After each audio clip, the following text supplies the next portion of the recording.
Halo semuanya, Assalamualaikum warahmatullahi wabarakatuh. Jadi di video kali ini aku akan ngebahas tentang masalah beruntusan pada ibu hamil. Dan di sini aku cuma punya 4 step sederhana yang bisa kalian tiru di rumah, dan ini tuh gampang banget. Dan semoga membantu. Kalau kalian penasaran, tonton video ini sampai habis ya.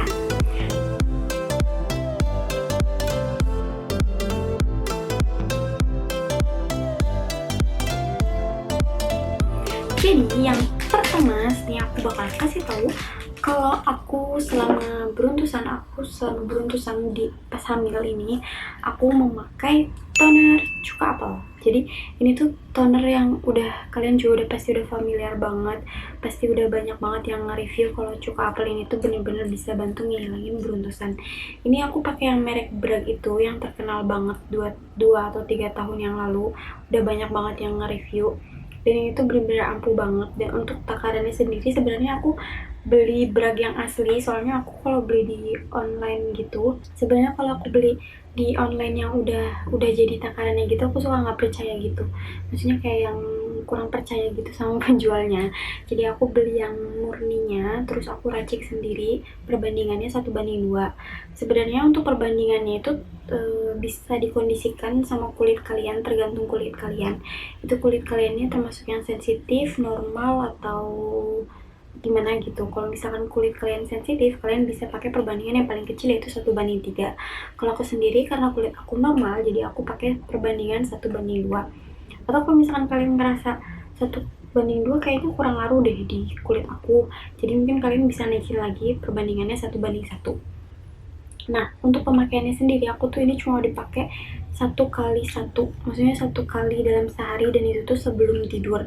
Kenapa? Kalau aku nggak nganjurin ibu hamil untuk pakai toner ini di pagi hari, karena kalau misalkan pagi hari, apalagi aku waktu itu beruntusannya pas di awal trimester 1, itu tuh masih yang banyak keluhan gitu, kayak yang mual muntah, atau nggak nafsu makan, atau apa gitu.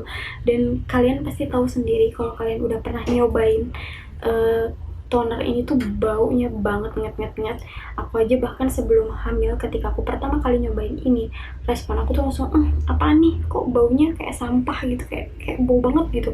Apalagi kalau misalkan ini tuh dicium sama ibu hamil yang penciumannya tuh bener-bener lagi sensitif banget gitu, apalagi di trimester pertama. Jadi aku takutnya kalau misalkan pakai ini di pagi hari, itu takutnya malah bikin mual muntah aku tuh tambah-tambah gitu, dan bikin aku nggak nafsu makan. Jadi aku makanya cuma 1 kali sebelum tidur. Tapi kalau misalkan kalian ngerasa nggak ada keluhan selama hamil, terutama mual muntah, atau ternyata nyium bau ini tuh nggak masalah, kalian bisa pakai sehari 2 kali atau 3 kali setelah mandi. Jadi setelah mandi kalian pakai toner ini kayak gitu. Nah, untuk step yang kedua di sini, setelah pakai toner ini, terus aku pakai ini, tada ya, ini juga kalian pasti udah ngeblur ya. Jadi kalian pasti udah tahu banget, ini tuh aloe vera, udah yang terkenal banget, Natura Public. Itu udah yang ini juga sempat viral tahun 2016-2017, entah, itu udah banyak banget yang review kalau itu emang bagus banget.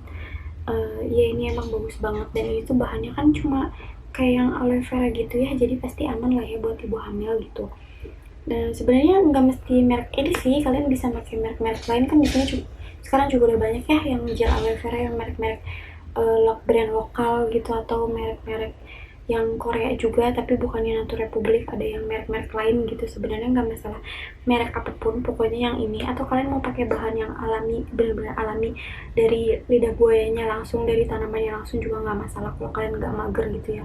Karena aku kan mager gitu ya, maksudnya harus nyuci dulu, harus dikupas dulu, harus segala macam gitu. Kalau ini kan lebih simpel. Dan ini aku makanya juga sebenarnya cuma 1 hari sekali setelah aku pakai toner ini sebelum tidur, terus aku lanjut pakai ini. Sebenarnya kalau ini nggak masalah sih, mau dipakai 2 kali 3 kali, senyamannya kalian aja gitu dipakainya. Karena ini juga kan sebenarnya nggak bau ya, jadi sebenarnya nggak masalah kalau misalkan dipakai di pagi hari buat ibu hamil yang kayak aku gitu, mual muntah. Cuma karena aku orangnya males aja gitu, mager, jadi aku cuma dipakai sebelum tidur. Nah, untuk step yang ketiga di sini aku memakai masker organik. Nah, ini kayak gini maskernya, kelihatan gak sih? Ngeblur ya. ya ini maskernya. Jadi ini masker organik. Di sini masker, aku punya masker green tea sama masker strawberry. Jadi aku tuh beli ini tuh pertama kali itu waktu pas aku kuliah di Jogja.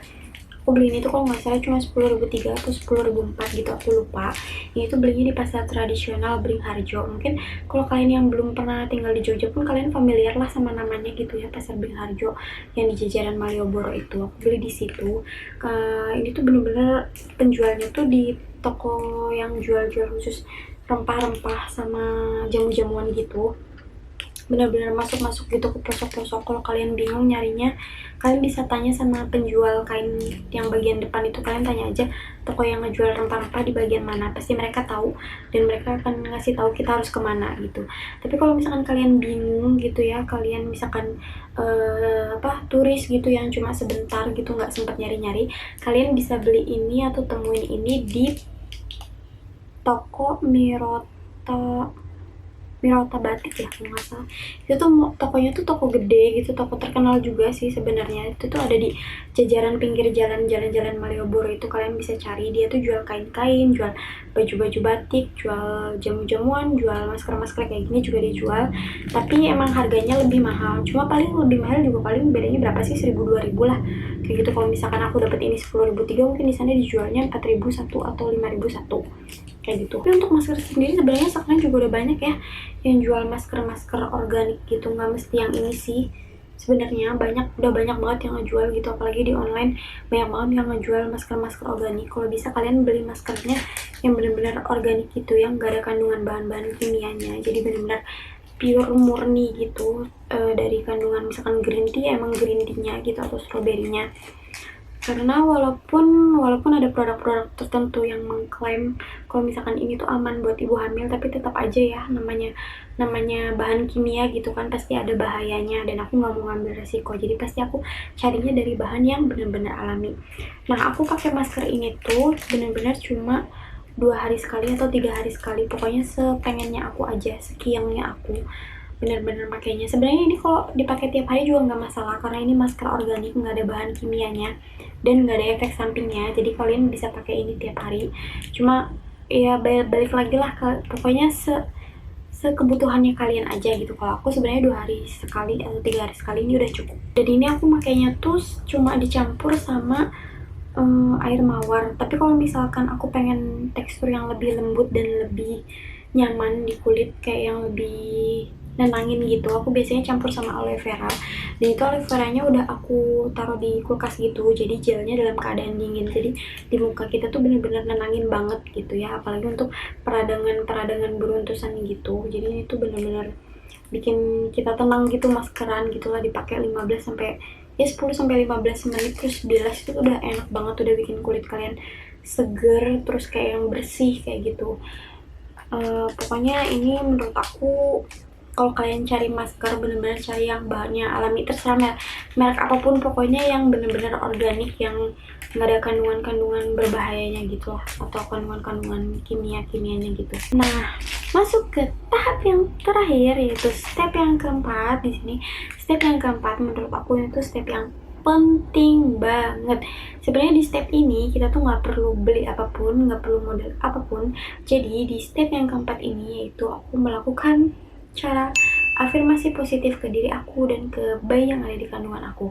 Jadi waktu pas awal-awal hamil itu aku tuh stres banget. Kalau aku beruntusan itu kenapa? Karena sebelumnya pun aku nggak pernah ngalamin beruntusan, dan aku tuh jarang banget yang namanya jerawatan parah. Jadi aku tuh bingung banget harus pakai apa gitu. Sementara karena lagi hamil, jadi terbatas nggak sih pakai skincare-nya gitu, atau pakai merek-merek tertentu yang kandungannya harus bebas ini bebas itu kayak gitu. Jadi aku tuh kayak pusing gitu harus gimana. Terus aku tuh kayak yang ngajak ngobrol gitu ke bayi aku bilang, "Deh, selama hamil mama mau tetap cantik dong, tetap mulus kulitnya, jangan sampai ada keluhan-keluhan gitu, kayak misalkan keluhan-keluhan kulit lah, apapun, nggak cuma jerawat ya, kayak misalkan stretch mark atau apa gitu, pokoknya masalah kulit pada ibu hamil gitu." Aku bilang, mama pengen tetap pengen tetap cantik, pengen tetap mulus, nggak mau jerawatan kayak gitu. Walaupun sebenarnya ini aku ngalamin ini di trimester pertama yang kehamilannya itu masih 2 bulan 3 bulan gitu. Bahkan sesuai teori sendiri katanya kalau misalkan bayi yang ada di dalam kandungan kita itu bisa mendengar apa yang kita omongin itu kan di usia 4 atau 5 bulan gitu ya. Maksudnya kalau dipikir-pikir ya elah bayi sekecil itu gitu emang ngerti apa yang kita omongin. Tapi ini tuh bener-bener menurut aku ya, aku meyakini ini gitu. Aku tuh sering banget selama hamil ini baca akun-akun Instagram yang berkaitan tentang kehamilan, dan aku tuh sempat menemukan satu kalimat kalau janin yang ada di kandungan kita itu ialah janin yang cerdas. Jadi walaupun perkembangannya belum sejauh itu, maksudnya kayak yang belum bisa mendengar atau mengerti apa yang dibicarakan, tapi karena mereka itu terhubung sama kita, jadi apapun yang kita rasakan, apapun yang kita omongin gitu, mereka tuh ngerti gitu. Jadi misalkan aku tuh berharap selama hamil aku tetap cantik gitu, atau aku nggak mau jerawatan, atau aku nggak mau punya keluhan gatal-gatal atau apa gitu. Kita komunikasiin aja sama bayinya, kita bilang bantu mama ya deh biar selama hamil mama nggak punya keluhan apa-apa, selama hamil mama tetap cantik, atau selama hamil kita sehat gitu atau apapun. Dan itu tuh bener-bener dia tuh ngebantu banget gitu loh, kayak yang dia tuh ngerti. Dan itu tuh bener-bener menurut aku itu yang paling berpengaruh sih di antara semua step yang aku jalanin untuk ngilangin beruntusan ini tuh yang paling ngaruh banget itu step yang keempat. Dan bener aja setelah nggak nyampe seminggu aku maksudnya kayak berkomunikasi gitu sama bayi yang ada di perut aku, dan beruntusan tuh hilang gitu dengan sendirinya. Padahal aku sendiri termasuk orang yang males banget perawatan kulit selama hamil, dan bahkan setelah beruntusan hilang pun aku nggak lupa bilang makasih ya dek, sekarang beruntusannya udah hilang, sekarang mama udah nggak beruntusan lagi, atau mama udah nggak gatal-gatal lagi gitu. Dan kalian percaya atau enggak, setelah itu sampai sekarang aku masuk usia kehamilan 37 minggu, aku sama sekali nggak ada keluhan kulit sama sekali, kayak yang jerawatan atau beruntusan atau kulit gatal-gatal atau apa gitu, aku udah nggak pernah lagi ngalamin.